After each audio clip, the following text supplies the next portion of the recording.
여러분 안녕하세요. 문화연대가 만드는 생활예술TV에 와주신 여러분을 대대적으로 환영합니다. 생활예술TV는 앞으로 생활예술 현장과 정책 분야에서 의미 있는 발걸음을 내딛고 계신 분들, 이분들을 게스트로 모시고 이야기를 들어보고자 합니다. 생활예술을 동아리 활동 정도로 생각하셨던 분들이라면 아니 왜 도서관이라고 의아해 하실지 모르겠습니다. 그렇지만 느티나무 도서관은 생활예술의 확장, 동시에 생활예술의 근본적인 의미를 깨닫게 한다는 점에서 아주 큰 의미가 있는 공간이랍니다. 그럼 이제부터 박영숙 관장님 모시고 이야기 나누어 보도록 하겠습니다.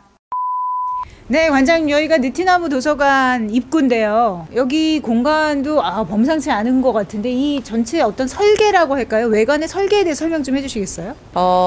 느티나무 한 그루 같은 컨셉으로 집을 지으려고 했고 건축사님께 처음 한 가지 부탁드렸던 건 밋밋하게 지어달라고. 예, 그래서 노출 콘크리트로. 예. 그러니까 저희가 너무 많은 걸 이렇게 막 색을 칠하고 어떤 디자인을 하기보다 사람들 여기 깃들여 사는 사람들하고 같이 세월이 흐르면서 같이 나이 들어가고 표정이 생기면 좋겠다. 그래서 노출로 하고 이렇게 덩굴을 많이 심었습니다. 그리고 이 옆에 벽면에 붙은 700자로 만들어진 그 간판이요. 간판. 예, 그게 간판입니다. 여기 책이 많은 집인가 보다라고 보이게 하려고. 깊은 뜻이 있군요. 네. 알겠습니다. 우리 한번 안으로 들어가 볼까요?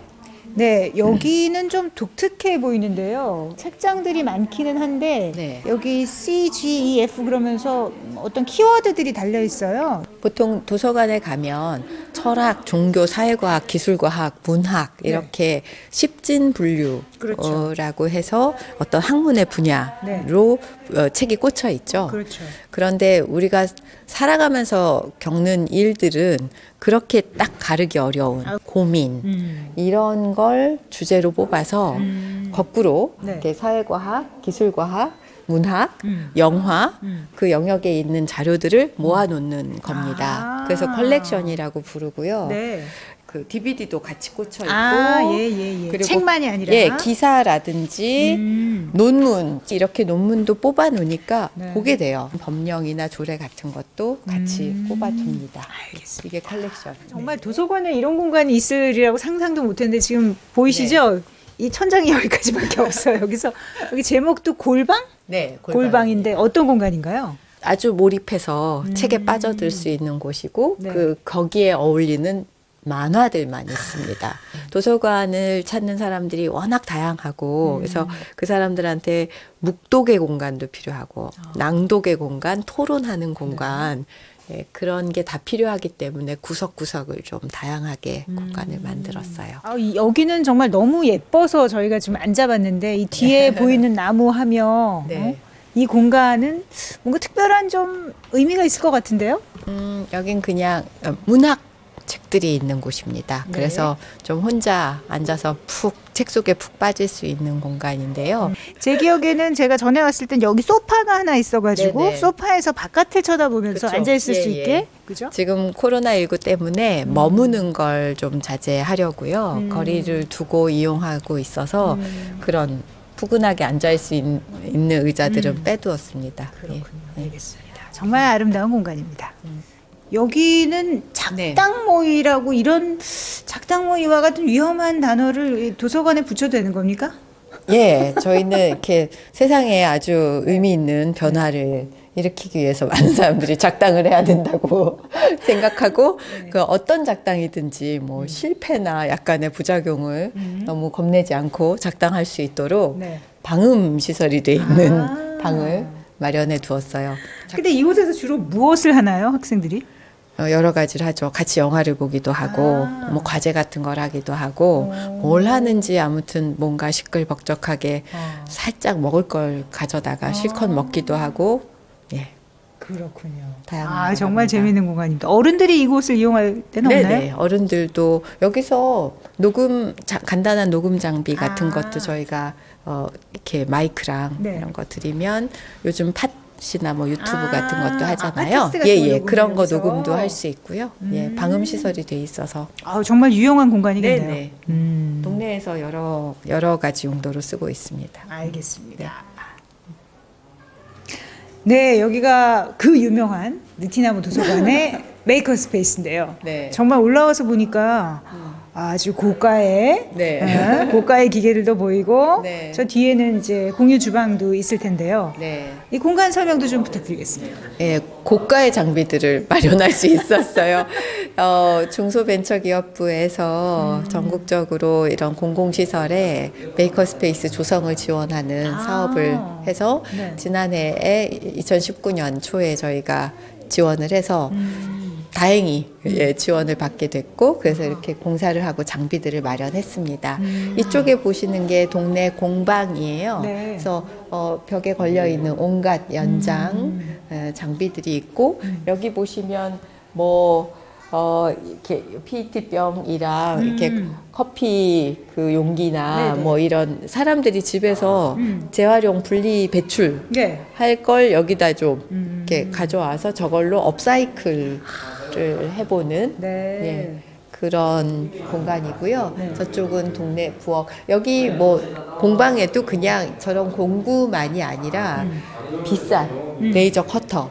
그래서 이 동네에 뭐 카페를 개업하는 분, 뭐 네. 사인물 같은 걸 만든달지, 뭐 시민단체에서 어디에 감사패 같은 걸 만든달지 다 여기서 만들고 있습니다. 아주 유용하네요. 네, 그리고 보드게임도 여기서 늘 자유롭게 보드게임을 했는데 이제는 보드게임을 만들기도 하는 예, 이제 저런 걸로 심지어? 다 만들 수 있는 거죠. 아하. 예, 그런 동아리도 있고요. 네. 바느질도 예전에는 손바느질하고 뜨개질 네. 같은 걸 하면서 낭독을 했는데 재봉틀까지 동원이 돼서 이렇게 만드는 폭이 훨씬 더 넓어졌습니다.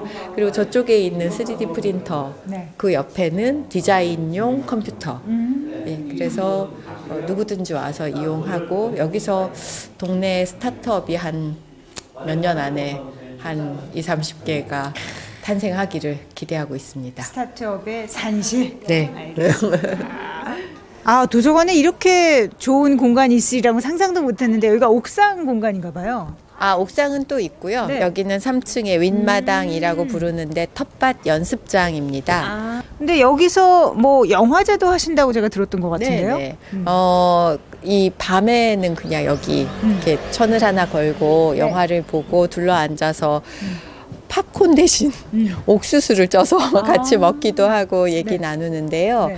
지금 텃밭 연습장으로 만든 뒤에는 흙이나 뭐 생명, 도시농업, 환경 이런 데 대한 영상들도 같이 보고 실제로 이렇게 연습해서 뭐 이렇게 퇴비 같은 것도 만들고 네. 모종을 올해도 지금 이렇게 씨앗으로 모종을 많이 만들었는데요. 네. 요걸 한 칸씩 다 나눠서 각자 이제 분양 새 집을 마련해주고 네. 거기서 이 모종들이 어떻게 자라는지 이제 영상이나 이런 걸로 SNS로도 공유하고 네. 그렇게 활동을 이어갑니다. 네. 아유, 정말 부러운 공간입니다. 여기서 사실 그 여름에는 수확한 걸 가지고 바로 여기 연결돼 있는 동네 부엌에서 낭독회 마친 뒤에 뭐 부추 같은 거 뜯어다가 네. 비빔밥도 해먹고 샐러드도 해먹고 야, 그럽니다. 침보이네요, 침보이. 네. 알겠습니다. 고맙습니다. 네. 이 대단한 장소를 처음에 만드시고 지금까지 잘 이끌어오고 계신 박영숙 관장님 모시고 오늘 이야기를 시작할까 합니다. 관장님 안녕하세요. 안녕하세요. 네, 반갑습니다. 네. 그 관장님께서 이 그 대단한 공간을 만드시고 같이 이렇게 끌어오시면서 정말 많은 우여곡절 때문에 머리가 하얗게 새셨다. 이런 얘기를 제가 들었는데 처음부터 지금까지 2020년 5월 14일까지 네. 어떻게 지금 끌고 오셨는지 좀 설명을 해주시면 좋겠습니다. 도서관을 처음 만든 게 1999년 7월부터 시작을 했으니까 네. 네, 꼬박 20년이 20년, 네. 예, 넘었죠. 네. 근데 그때 처음에 이곳이 지금은 수지구인데 그때는 수지읍이었어요. 그리고 수지라고 하면 전국에서 난개발의 대명사 맞습니다. 로 꼽히는 용인 중에도 수지가.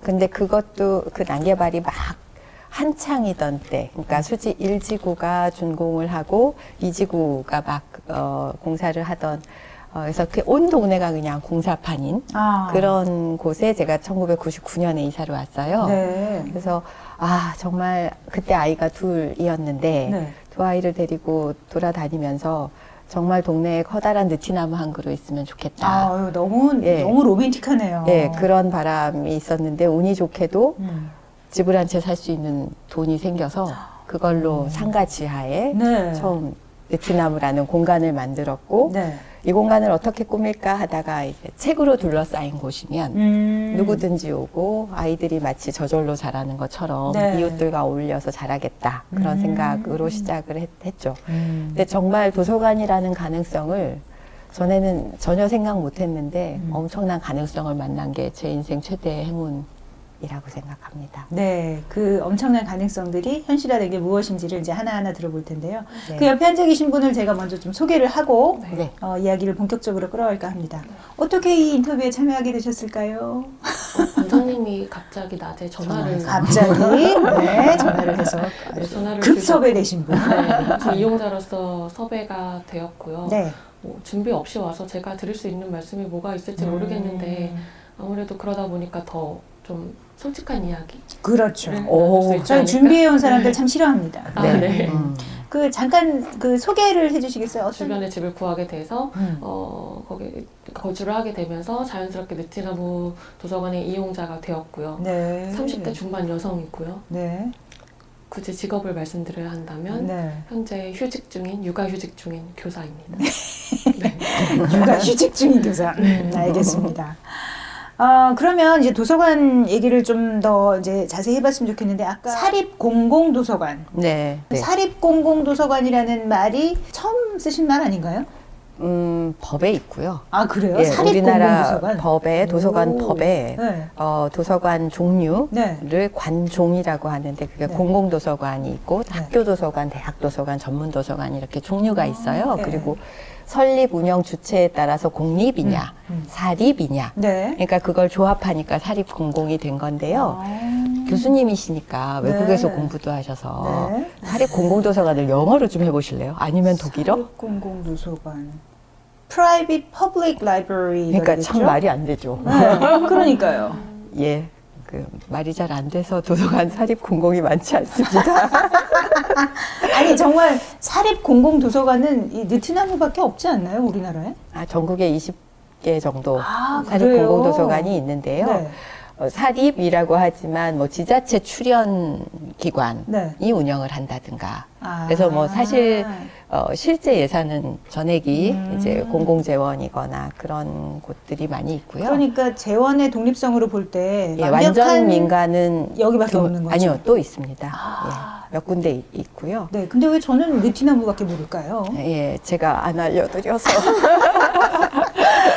느티나무 도서관이 하고 있는 활동이 이 공간에서 움직이는 모든 것들이 생활예술의 관점에서 볼 때 정말 환상적이다라고 이제 생각하는 이유가 이곳에서 그 책을 단순히 읽고 빌려주고 뭐 하는 것만이 아니라 정말 넓은 스펙트럼의 문화예술 활동들 그리고 그 문화예술 활동의 어떤 장르적인 종류가 중요한 게 아니라 이 공동체 아까 말씀하신 난개발로 유명한 수지 지역 그리고 사실 난개발로 유명하다는 건 그 밑에 거기서 살고 있는 또 공동체 주민들이 그 난개발로 인해서 여러 가지 정말 하나부터 열까지 다양한 또 어려움을 겪고 있다는 뜻이기도 하잖아요. 그렇죠. 근데 그 어려움을 이제 사립 공공도서관이 하나하나 풀어가는 어떤 그 공론장 역할을 해준다. 이런 점에서 저는 생활예술에 저희가 지향하는 생활예술의 방향성과 아주 맞는다라는 생각이 들었거든요.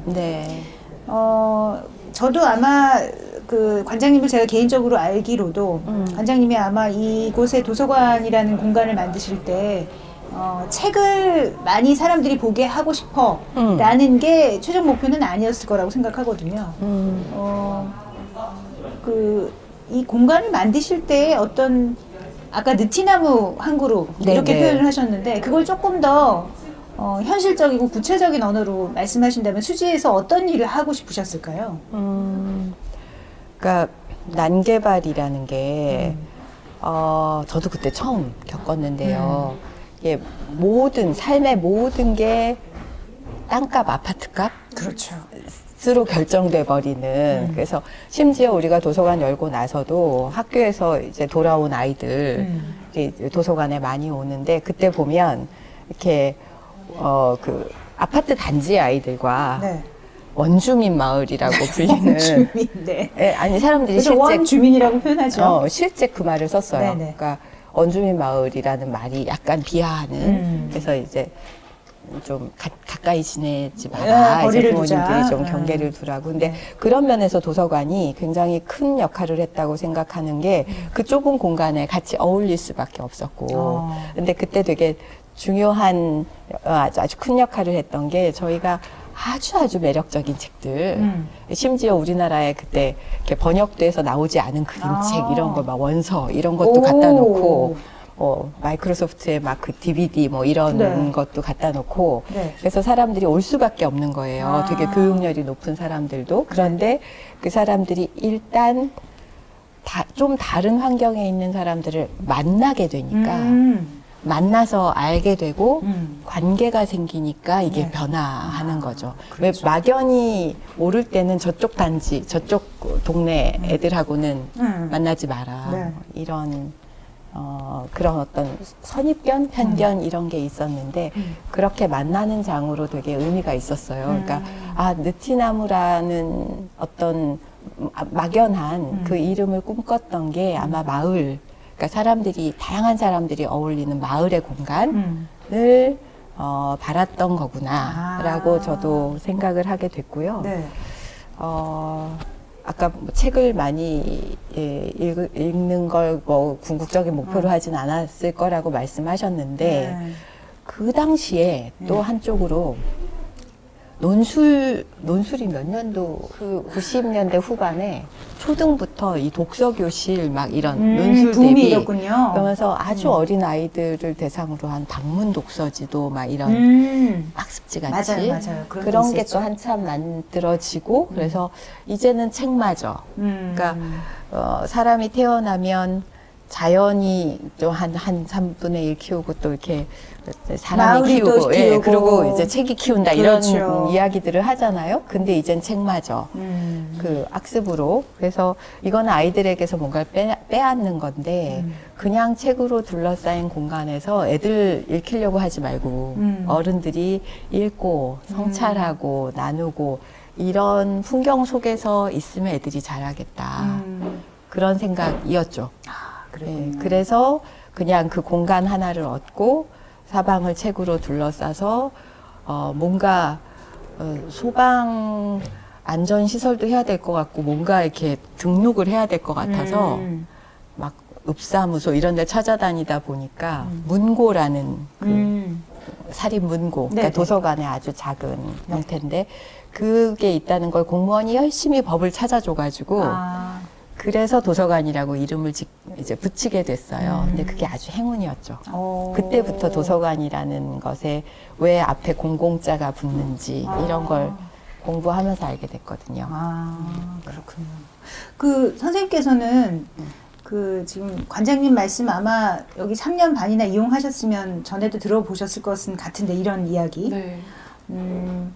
지금 말씀하신 대로 이 지역에서 이 도서관이 하는 역할이라는 게 주민의 입장에서는 어떤 게 더 있다고 생각이 되세요? 지금 이제 뭐 마을 사람들이 좀 다른 계층의 사람들이 자연스럽게 만날 수 있는 계기를 마련해줬고 또 책을 어쨌든 읽음으로써 책으로 소통할 수 있는 그런 공간이 되기도 했었는데 그런 것 말고도 선생님께서 혹시 뭐 교사 입장이든 아니면 아이를 낳고 키우는 엄마의 입장이든으로 볼 때 이 도서관이 하고 있는 역할이 이런 게 더 있다.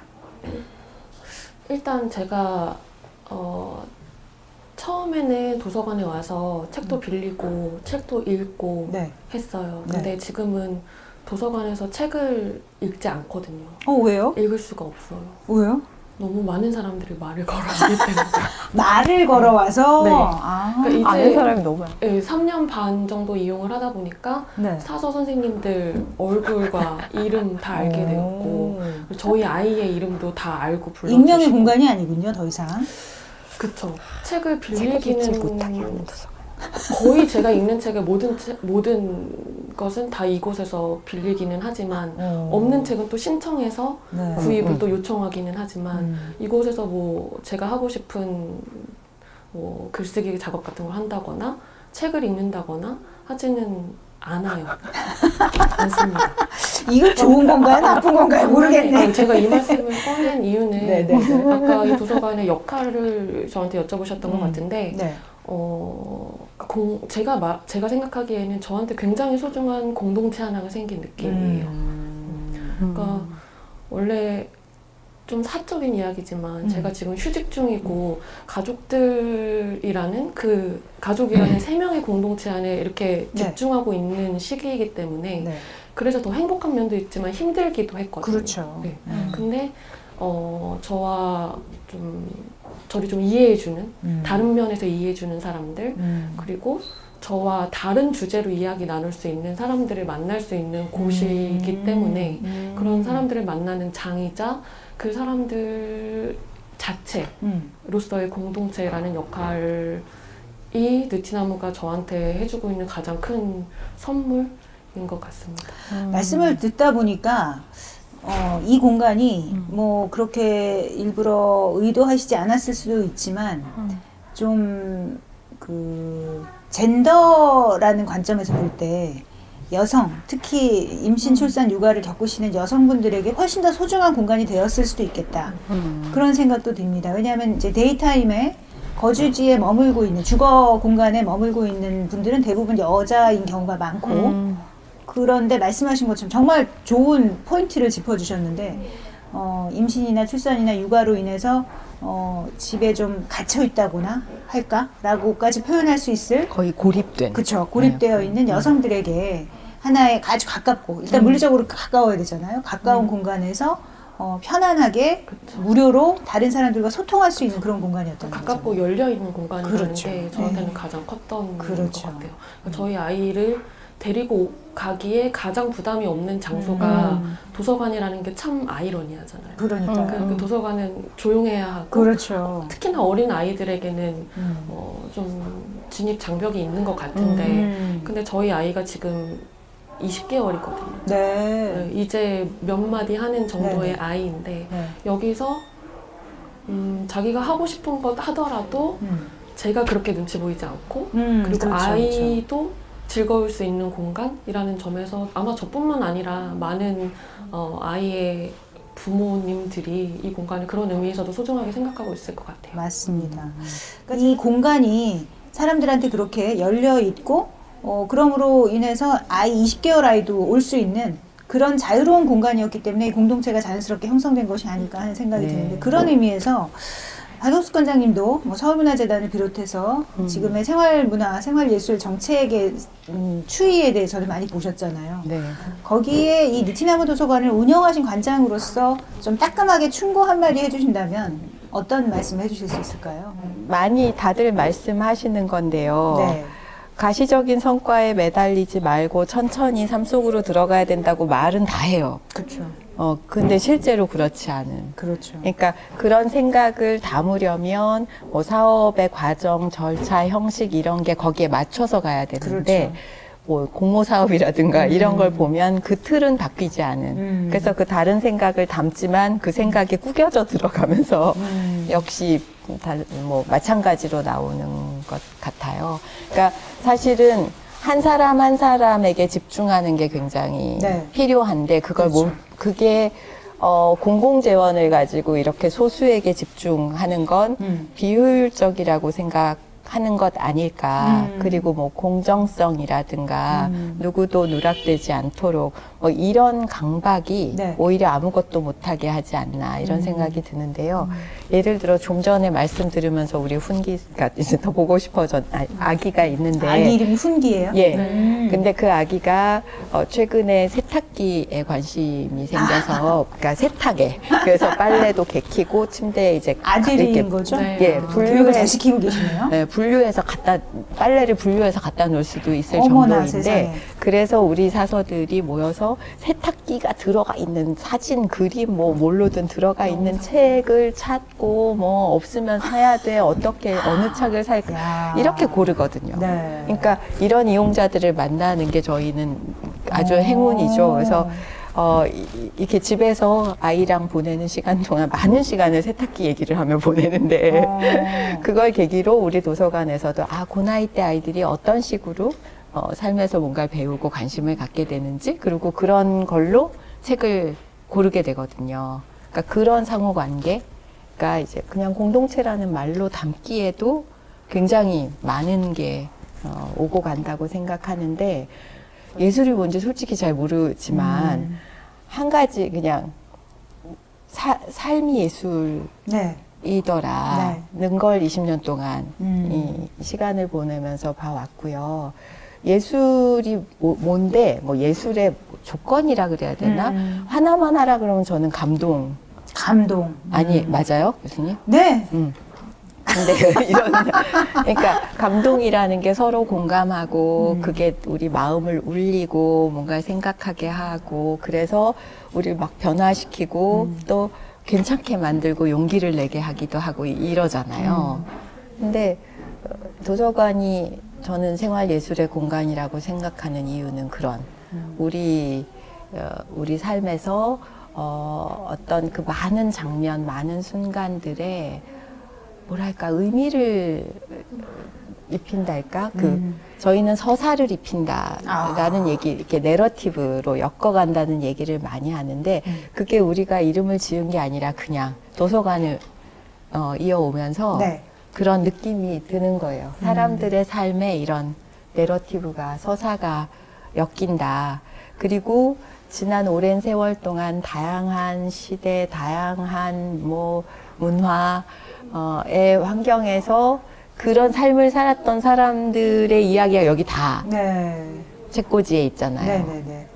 그러니까 사실은 우리가 이렇게 어떤 내가 보지 못했던 물건을 그냥 말로만 들으면 그게 크기가 얼마나 할지, 무게가 얼마나 나갈지, 뭐 냄새가 어떨지 잘 모르는데 이렇게 딱 견주어 볼, 뭐 자가 있다거나 이러면 크기도 재볼 수 있고 저울의 무게도 돼볼 수 있고, 이렇게 비교할 게 있으면 그 값을 알게 되잖아요.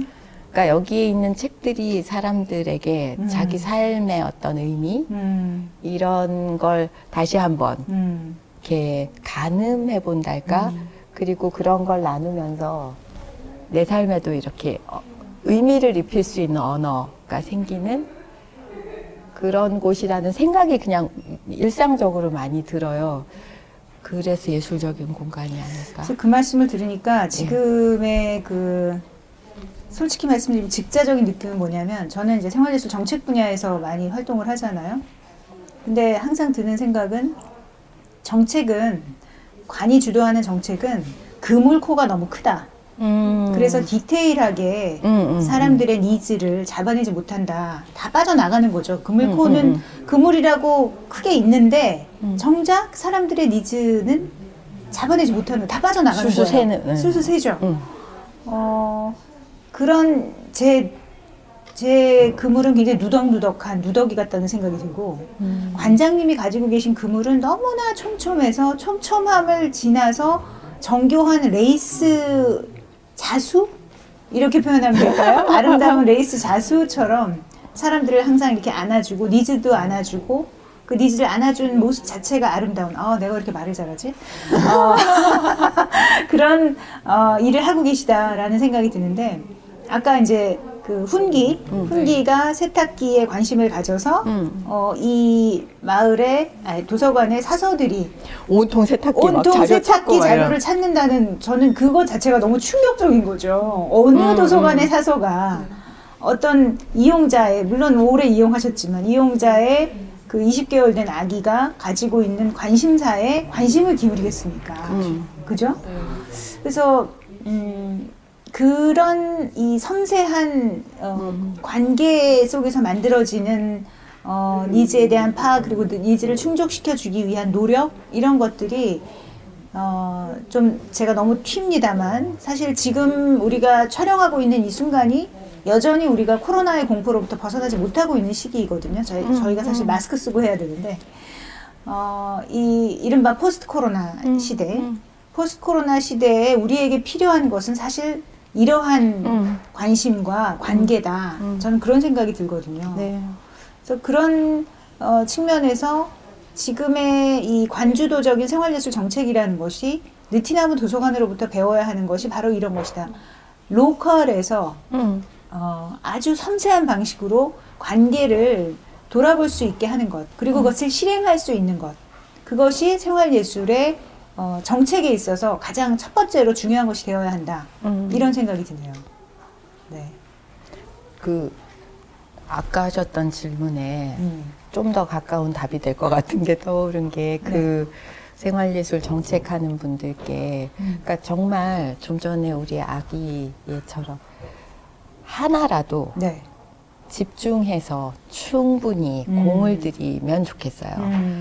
모든 것을 빠뜨리지 않고 하려고 하면서 정말 아무것도 그렇죠. 정작 하지 못하는. 그렇죠. 근데 하나를 이렇게 몰입해서 하면서 정말 많은 걸 하게 되거든요. 이렇게 다 노드로 연결돼서 확장된다는 그렇죠. 느낌이거든요. 맞습니다. 네. 그러니까 정책의 그물은 그물코가 큰 아주 큰 그물인 거죠. 그런데 이제 잡을 수 있는 건 없는 네, 크기만 한 그물. 그런 면에서 지금 말씀하신 대로 코로나 이후에 네. 이제 정말 이후가 될지 포스트가 될지가 정말 걱정인데요. 코로나9이 될까 봐 그쵸. 걱정이죠. 이걸 겪고 나서는 정말 로컬리티, 네. 지역, 아주 작은 관계들 네. 거기에 대해서 다 같이 생각하고 그걸 어떻게 잘 회복해서 작동하도록 할까. 그렇죠. 그가 정책에서도 고민되면 좋겠어요. 그렇습니다. 그래서 그런 의미에서 아까 이제 훈기의 세탁기에 대한 관심 못지않게 여기서 또 하고 있는 새로운 시도가 있잖아요. 얼마 전에 이제 공사를 마치고 메이커 스페이스. 네. 도서관에 메이커 스페이스가 만들어지리라는 건 전 상상도 못했는데 그게 뭐 세계적인 추세인지 몰라도 공유 주방도 있고 3D 프린터가 있어요 여기에. 레이저 커터가 좀 더 비쌉니다. 레이저 커터, 네. 레이저 커터가 있고 네. 한 그런 상황인데. 네. 그걸 만들겠다고 한 이유는 그러면 이제 훈기가 그걸 만들자고 한 건 아닌 거고 어떤 이용자가 그런 동의인이 되었을까 갑자기 궁금해지는데요. 사실 직접적인 요인은 그 오랜 부채의식이 있었어요. 아까 말씀드린 도서관을 처음 만들었던 그 시점에 원주민 마을에 살았던 아이들이 7, 8, 9, 10살쯤이었던 애들이 이제 한 20년 지나니까 거의 30살, 예, 아이 둘 막. 근데 그 아이들이 여기를 거의 다 떠났거든요. 그러니까 떠났다기보다 쫓겨났다는 게 맞는데 본인이 나고 자란 이전에 막 할아버지 때부터 다 여기 살았던 아이들이 여기서 먹고 살 수가 없어서 떠나야 했죠. 그러니까 그래서 난개발이라고 하는 게 기반시설이라든가 이런 거 하나도 없이 이곳에 깃들여 살던 사람들의 그러니까 필요나 이런 거를 고려하지 않고 그냥 아파트만 지은 거죠. 그래서 그거는 여기에 남아서 살고 있는 우리 모두의 부채라고 생각을 해요. 그래서 도서관이 그동안 20년 동안 뭐 독서회도 많이 하고 뭐 포럼도 하고 이렇게 컬렉션도 많이 만들고 이랬지만 이걸 같이 나누고 공유하는 사람들이 여전히 제한돼 있다는 생각, 그리고 그 사람들의 삶에서 여전히 뭐랄까 지식이 따지자면 경쟁제? 그러니까 내가 나의 부가가치를 높이기 위해서 필요한 어떤 자원으로 지식이 쓰이거나 그렇지 않으면 그냥 뭐 교양, 여가 이 정도. 근데 그게 아니라 진짜 먹고 사는 나의 일상의 삶 속으로 들어가서 지식이 작동하면 좋겠다. 그래서 저희는 그걸 지식의 동사화라고 얘기하는데요. 지식의 동사화. 지식을 동사로 만드는 공간. 아하. 시간. 그게 메이커 스페이스다라고 말하고 있습니다. 그리고 이제 그걸 알 수 있는 게 우리가 이제 인간이 참 못하는 게 없었는데 이게 클릭질? 그렇죠. 이거 이렇게 버튼 누르는 정도 외에는 되게 무뎌졌잖아요. 그렇죠, 그렇죠. 그러면서 이 감각도 같이 다 몸이 너무 퇴화되고 있는. 아, 맞습니다. 그래서 이 감각을 깨울 때 아까 말씀하시는 그런 섬세함. 그래서 삶을 예술로 만들 수 있는 예, 이렇게 찍어내는 게 아니라 예, 그 하나하나의 인간만이 할 수 있는 예, 이야기를 입히고 그거에서 감동이 느껴질 수 있고 사람들이 새롭다, 다르다 이럴 수 있는 그런 게 생겨날 거다. 그래서 그게 이렇게 우리 상상력을 막 자극하는 이 책들이 둘러싸인 곳에 그런 도구들을 쓰고 또 그걸 만드는 사람들이 모일 수 있는 네. 그런 장을 꾸며보자고 한 거죠. 메이커스페이스 이용해 보셨어요? 주로 머무는 곳이 메이커스페이스. 주로. 훈기가 좋아합니다. 아, 그렇구나. 뭐 하세요? 거기서 어떤 일 하세요? 사실 저는 아이를 데리고 오면 이곳에서도 육아를 해야 하기 때문에 아이를 이제 따라다니는데요. 저희 아이가 메이커스페이스에서 할 수 있는 일이 아직 많이 어리기 때문에 그렇게 많지는 않아요.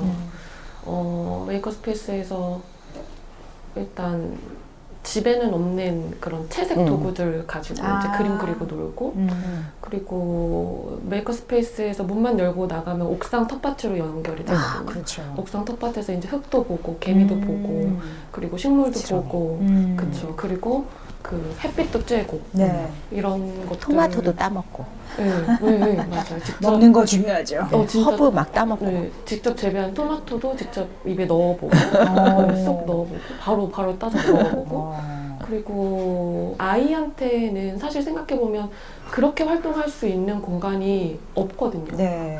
뭐 유료로 이용할 수 있는 공간도 그렇고 뭐 저희 아이를 데리고 갈 수 있는 공간에서 아이가 하고 싶은 일을 아이가 찾아서 할 수 있는 공간은 정말 드물거든요. 그렇죠. 근데 메이커스페이스가 생김으로써 저희한테는 그런 소중한 공간이 생긴 거죠.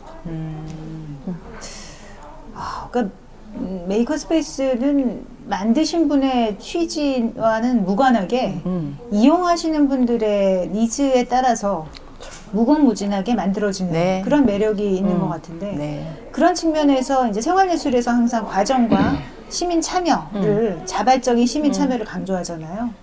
그 공간 운영 자체를 굉장히 자율적으로 하고 계실 것 같다는 생각이 드는데요. 그렇죠. 저희가 이른바 생활예술에서도 많이 고민하시는 게 프로그램화해서 뭘 많이 하잖아요. 그렇죠. 근데 저희는 프로그램을 하지 않는다가 원칙이에요. 그러니까 이렇게 시간이 정해지고 강사가 정해지고 수강생이 등록을 하고 이런 그러니까 교실 상황 같은 거는 안 하려고 해요. 이미 너무 많이 해서 오히려 하지 않는 게 낫겠다. 그래서 저희가 하는 방식은 여기부터라 라는 게시판이 있어서 누군가가 나 이거 해봤는데 재미있더라 같이 해보자 라든가 아니면 나 완전 초보인데 더 초보도 오시라 뭐 이런 식의 예, 그래서 누군가 지금 오늘 오셨으면 참 좋았을 텐데 또 이렇게 메이커에 많은 아이디어를 내는 이용자가 또 계시거든요. 그분이 그런 걸 지금 하려고 하세요. 초보가 생판 초보에게 뭐 이런. 예, 그래서 여기부터라 게시판에 이제 온갖 뭐 바느질부터 텃밭 아니면 뭐 3D 프린터나 아니면 디지털로 뭐 카빙 뭐 디자인 요리 책 만들기 굉장히 이 아주 다양한 스펙트럼의 활동들이 붙으면 사람들이 거기에 와서 뭐 그냥 기웃거릴 수도 있고 훨씬 나중에는 주객이 전도돼서 본인이 더 할 수도 있고 그리고 올해는 메이커 밴드라는 거를 이제 하려고 해요. 예, 그러니까 텔레비전에 나왔던 슈퍼밴드라는 오디션 프로그램. 진짜 밴드 음악 밴드. 에서 딴 건데 음악만 하는 건 아니고요. 락, 뭐 그 여러 가지 그 장르의 연주자들이 모여서 처음엔 서로 악기도 막 다룰 줄도 모르고 막 이러다가 같이 모여서 또 이 경합을 하는 그 과정을 혹시 거치면서 악기도 만드나요? 아니요, 악기 만드는 건 못 봤는데 그 엄청나게 폭풍 성장을 하는 걸 보면서 저희가 메이커에서도 이런 거 부러져서 누가 가지고 오면 이 업사이클을 하는데 여기에 뭐 뜨개질, 뭐 바느질 다 들어갈 수 있고 이 부러진 부분은 뭐 3D 프린터로 뽑아서 메꿀 수도 있고 또 이게 뭐 웹 디자인도 들어갈 수 있고 여기에 뭐 캘리그래프로 뭐 이렇게 써 넣을 수 굉장히 여러 장르가 모일 수 있잖아요. 그런 밴드를 만들어 보자. 그래서 이 사람들이 스타트업까지 갈 수 있게 점수를 심사위원단이 하는 게 아니라 이렇게 사람들이 나 저기 응원할래. 이렇게 지원하는. 그냥 개인의 기준이군요. 내 그쵸, 마음 그쵸. 가는 대로. 내 삶에 필요한 저런 게 있으면 우리 삶이 좀 좋겠어. 아니면 그냥 되게 재밌어. 이런 응원하는 분위기. 그러니까 여기 와서 몇 시간 동안 공간을 쓰고 재료를 쓰면 돈을 얼마를 내고 이런 게 아니고요. 사람들이 서로 응원하고 그거 해보세요. 실패하더라도 우리가 같이 응원할게. 이런 걸 저희는 커먼즈 문화라고 얘기하는데 커먼즈까지. 예, 그런 공간, 그런 문화를 만들고 싶은 거죠. 알겠습니다. 그 지금 메이크업 밴드가 메이크업 밴드도 그렇고 메이크업 그 스페이스도 그렇고 그게 조금 더 이렇게 물리화된, 그러니까 눈으로 볼 수 있는 가시적인 거라고 한다면 사실 여기 붙어 있는 여기 잠깐 잡아주시면 이 그 컬렉션도 사실은 시민 참여형으로 진행되고 있잖아요. 혹시 선생님도 이 컬렉션에 참여해 보신 적 있으세요? 컬렉션을 만드는데?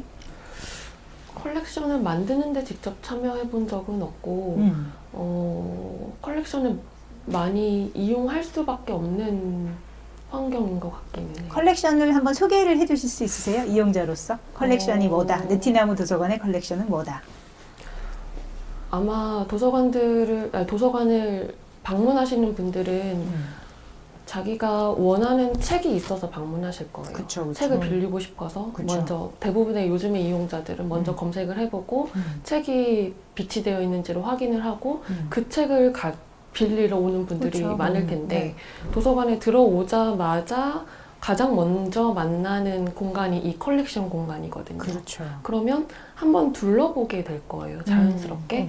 그러면서 제목을 한번 보게 될 거고 각각의 제목에 꽂혀있는 책들을 한번 보게 될 거고 그러면 이 제목과 이 책들이 의미하는 게 무엇일까를 한번 생각을 해보게 될 거고 그럼 내가 전에 관심이 없던 주제에 대해서도 좀 관심을 가지게 될 거고 그게 반복되다 보면 내 독서의 폭이 넓어질 것 같거든요. 그렇죠. 제가 딱 그랬거든요.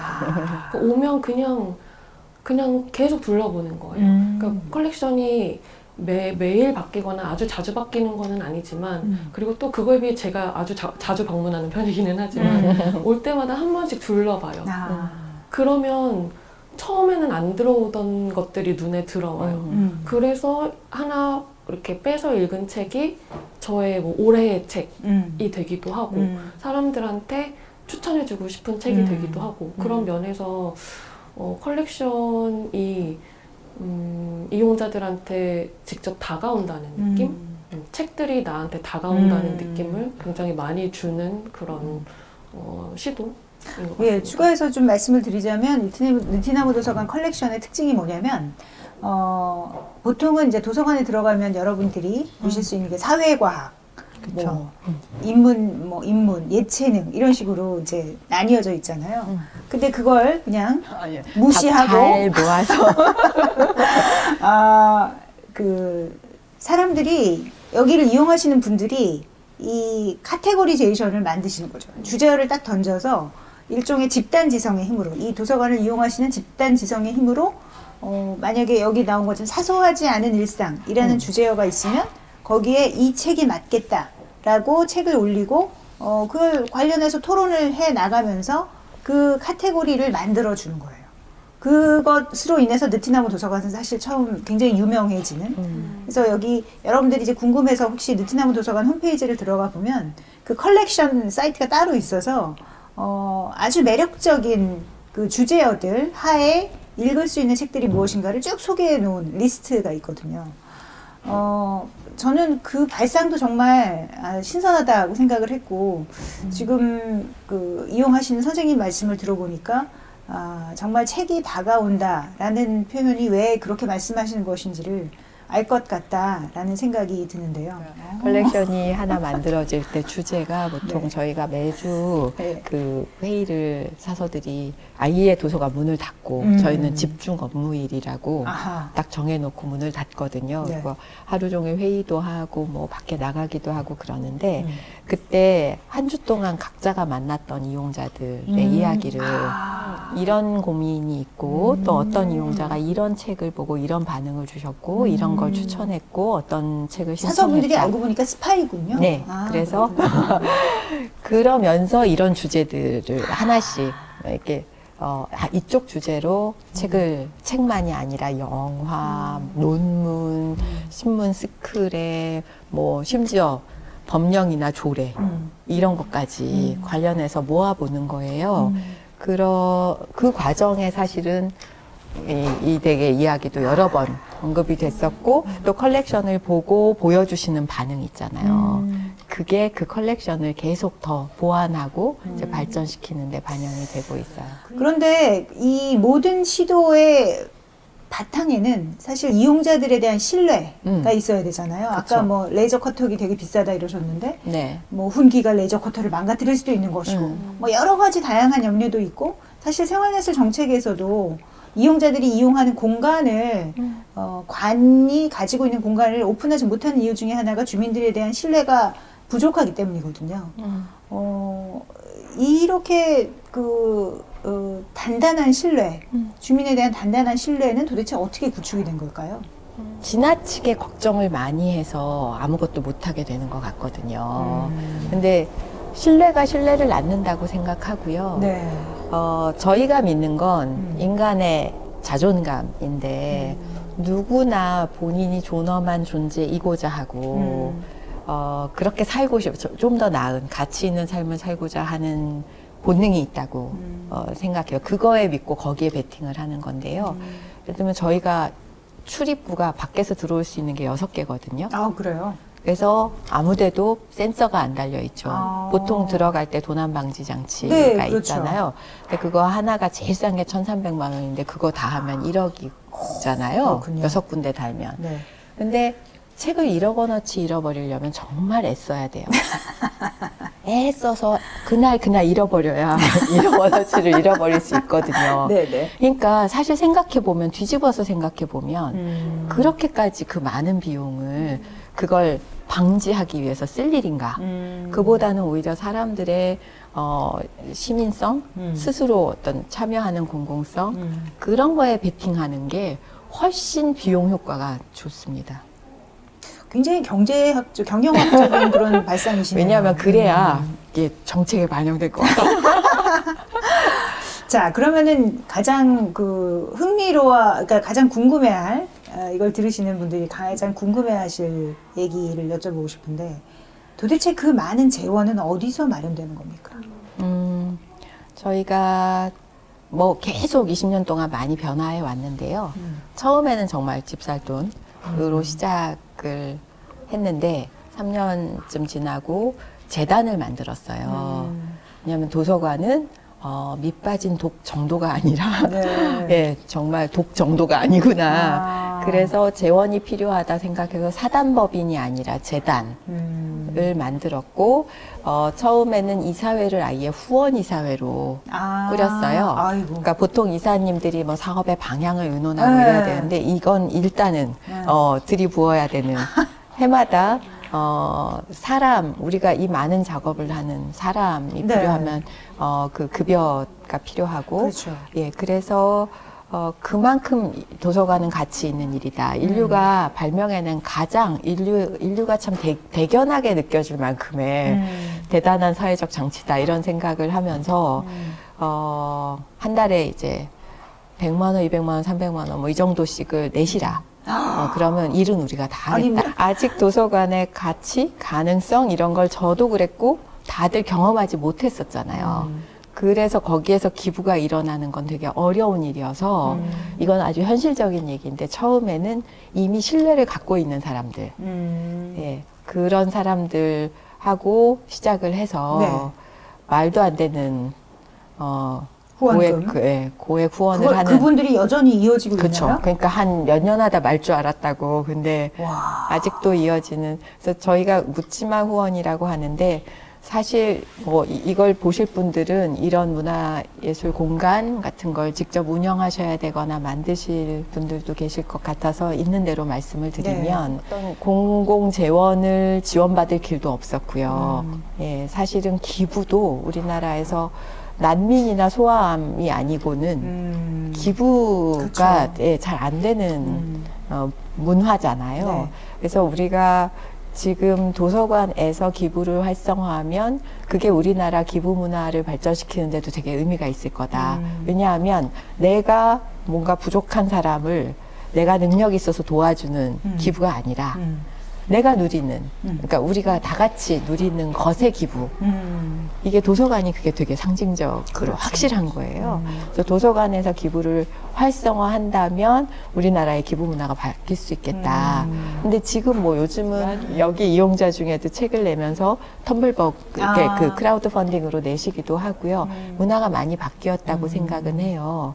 그래서 앞으로 저희가 장기적으로는 이 공간을 시민 자산화 하고 싶은 바람도 있는데 여태까지는 그렇게 사실은 그 일부의 고액 후원과 또 한 400여 명의 그 후원회원. 다달이 후원금을 내주시는 분들 꼭 여기 이용자만 계시는 것도 아니고요.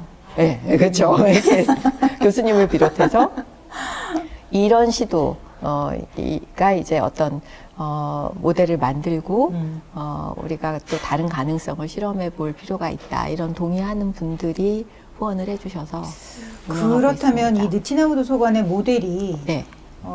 다른 곳에서도 현실화될 수 있는 정도의 수준이 되었다고 생각하십니까, 대한민국이? 뭐 여러 가지 그 환경에 맞게 길은 찾을 수 있다고 생각해요.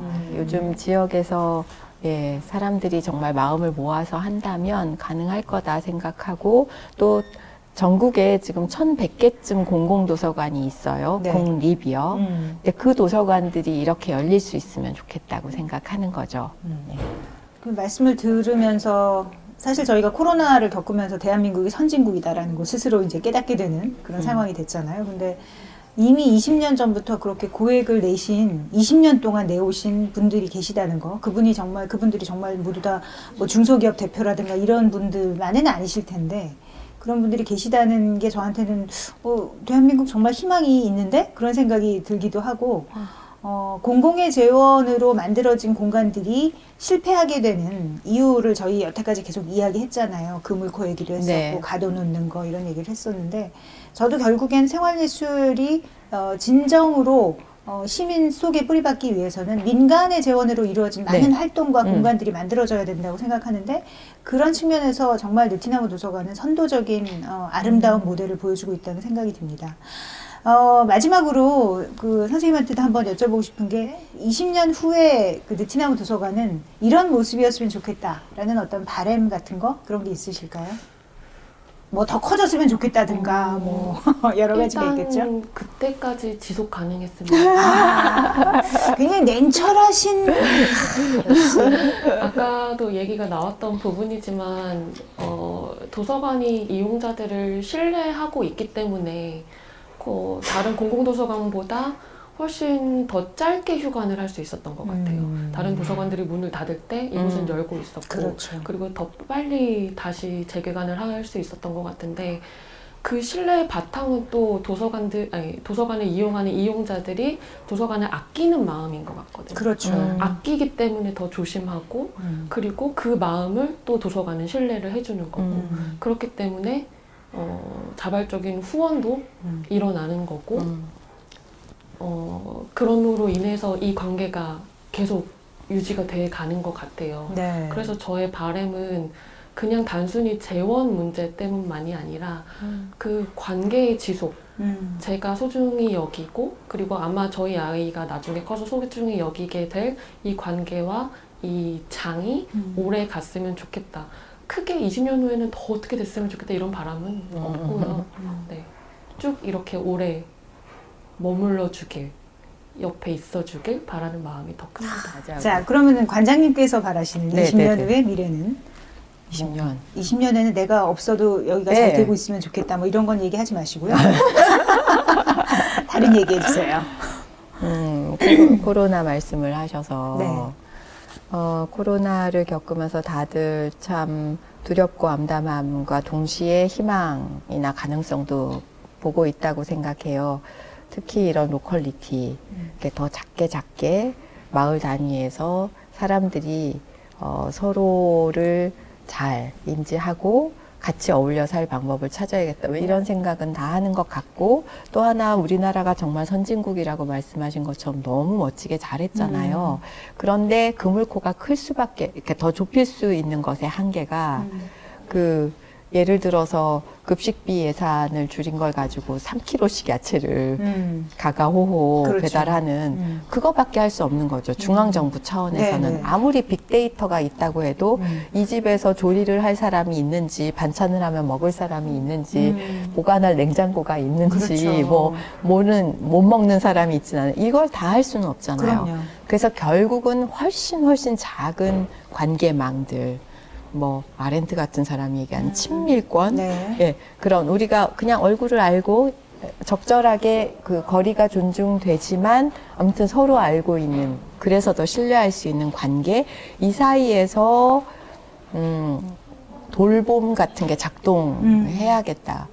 그러니까 특히 이번에 요양병원이라든가 보육시설, 육아시설 이런 데가 아주 치명적이잖아요. 그렇죠. 그런데 이게 민간의 어떤 커뮤니티 케어 개념에 그런 망이 점점점 자리 잡아 간다면 이건 아주 다른 차원의 면역 체계가 될 것 같거든요. 그래서 저희는 도서관이 앞으로 그런 지역사회에서 협동조합이든 사회적 기업이든 그렇게 되게 다양한 형태로 뭔가 모색하고 있는 사람들, 그리고 지자체에서도 막 온갖 걸 지금 막 많이 시도하고 있잖아요. 그렇죠. 그런 지적 활동, 그런 시도를 저희가 촉진하고 지원하는 곳으로 도서관이 가려고 해요. 그러니까 모든 도서관이 그랬으면 좋겠다. 이렇게 위험이 증가하고 완전 너무 불안한 이 사회에서 사람들이 더 나은 삶을 생각하면서 뭔가를 모색하는 그런 지적 활동을 매개하고 지원하는 그런 곳이 되면 아마 제 생각에 지금 저희가 컬렉션이 전체 장소의 한 5%? 지금은 그렇거든요. 네. 근데 한 50%? 저는 한 10년 지나면 거의 50%는 컬렉션이지 않을까? 그리고 그걸 만드는데 이 지역에 있는 환경단체, 인권단체, 협동조합, 이 사람들이 다 좀 더 직접적으로 관여하면서 여기를 그런 컬렉션으로 채울 수 있지 않을까? 그래서 도서관의 또 다른 상, 그런 걸 생각하고 있습니다. 제가 느티나무 도서관의 20년 후의 미래를 여쭤봤는데, 느티나무 도서관의 미래는 느티나무 도서관 한 도서관의 미래만이 아니라 전체 도서관을 변화시킬 수 있는 하나의 허브로서의 역할을 말씀해 주셔서 제가 정말 그럼 얼마나 좋을까요? 관장님은 통이 크시다. 그런 생각이 들었는데요. 처음에 이 도서관을 만들 때 이 지역의 느티나무, 항구로 느티나무가 되었으면 좋겠다. 그 말씀하신 게 저한테 굉장히 인상적인데, 느티나무는 여러 가지 역할을 하겠지만, 가지가 많아지고, 그 뿌리가 깊어질수록 사람들한테 폭염 속에서도 더위를 피할 수 있는 아주 좋은 그늘을 마련해 주잖아요. 저희가 감염병이 이번뿐만이 아니라, 그리고 감염병뿐만이 아니라 다양한 방식으로 우리의 삶을 힘들게 할 텐데, 그럴 때 우리를 도와주는 느티나무 도서관처럼 생활예술의 역할도 그렇게 되어야 하고, 그렇게 되기 위해서는 느티나무 도서관이 여태까지 밟아온 궤적들을 우리가 하나하나 잘 집중적으로 들여다봐야 된다는 생각이 들었습니다. 예, 오늘 인터뷰에 응해주신 두 분 너무 감사드리고요. 또 훈기를 좀 데리러 가셔야 되기 때문에 저희는 훈기 때문에 지금 그만하는데, 할 얘기가 많은데 훈기 때문에 훈기가 세탁기를 봐야 되기 때문에 오늘의 인터뷰는 이것으로 마치도록 하겠습니다. 두 분 너무 감사합니다. 고맙습니다. 감사합니다.